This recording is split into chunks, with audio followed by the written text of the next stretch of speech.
Now, this week's guest on Middle East Matters is Avner Gvaryahu, who previously served in Israel's defense forces. He was a sergeant in a sniper's team. Today, he is the executive director of Breaking the Silence, an organization of over 1,000 veteran Israeli soldiers who are blowing the lid of what the IDF has been committing against Palestinians. He joins us from Tel Aviv. Thank you so much for being with us, Avner.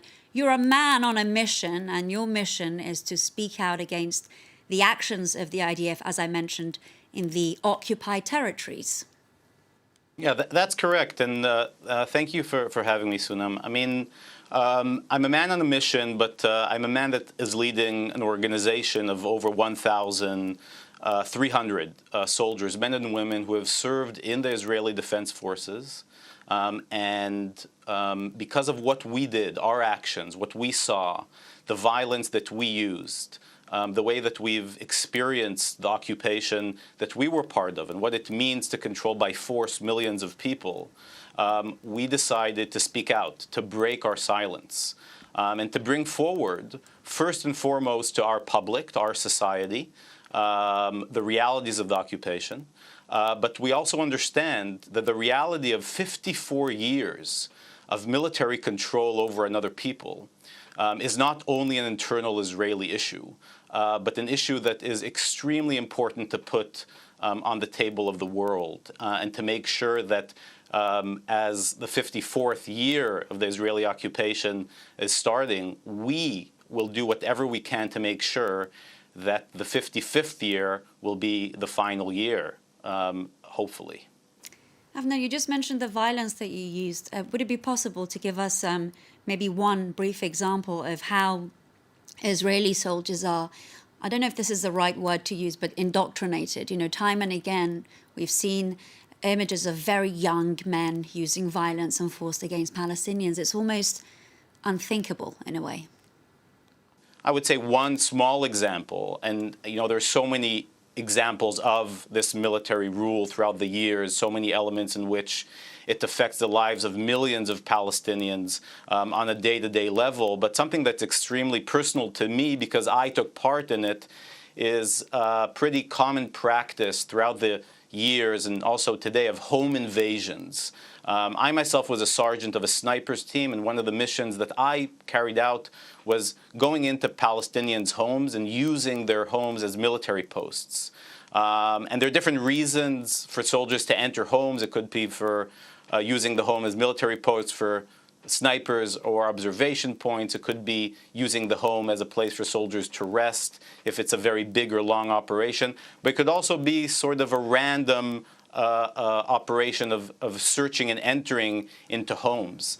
But I think the most important element is, and this is, I think, what motivated me personally to break my silence, was to understand the arbitrariness of it, the fact that the Palestinian family could go to sleep at night, and I think, with COVID, hitting around the world, we understand the importance of the safety of our homes, and understanding that for years out of my life, for 3 years out of my life and 2 years as I served in the occupied territories, my job was to make sure Palestinians will not feel safe in their homes. I do want to very briefly talk to you about the fact that you just mentioned, there was a point where you personally were carrying out these operations in Palestinian territories. Again, briefly, if you can tell us, how do Palestinians react to you today, knowing what you have committed in the past? I mean, that's a very good question. And I think that part of my ability to become an activist was actually interaction with a Palestinian, still as a soldier, who managed to show me his life and his reality. And I think that was very important for me in my journey. But even more important, Palestinians that we work with today, we do a lot of educational work here on the ground, guiding hundreds of tours annually. And it's very important for us that when we speak about our experience, there's also Palestinians who meet us. And there's criticism from Palestinians and sometimes, questions and arguing.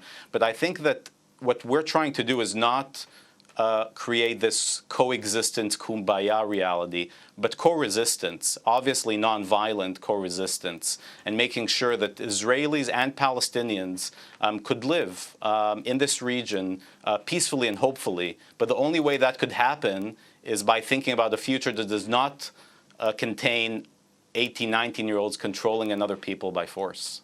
In 30 seconds, if you can, what price have you, Avner, had to pay for breaking the silence?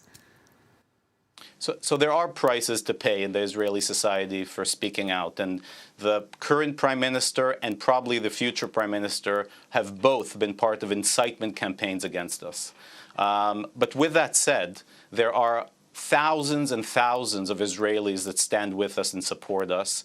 And I think even more important than the price that we paid, we always put it in sort of a larger picture and understand that in the end of the day, the price that we're paying is much smaller than the price of the Palestinians who have to live under our control and our might. And that's why, even with the pressure and even with incitement, we will continue to break our silence. That's beautifully put. Avner Gvaryahu, thank you so much for sharing your story with us on Middle East Matters. Please don't stop. Thanks again.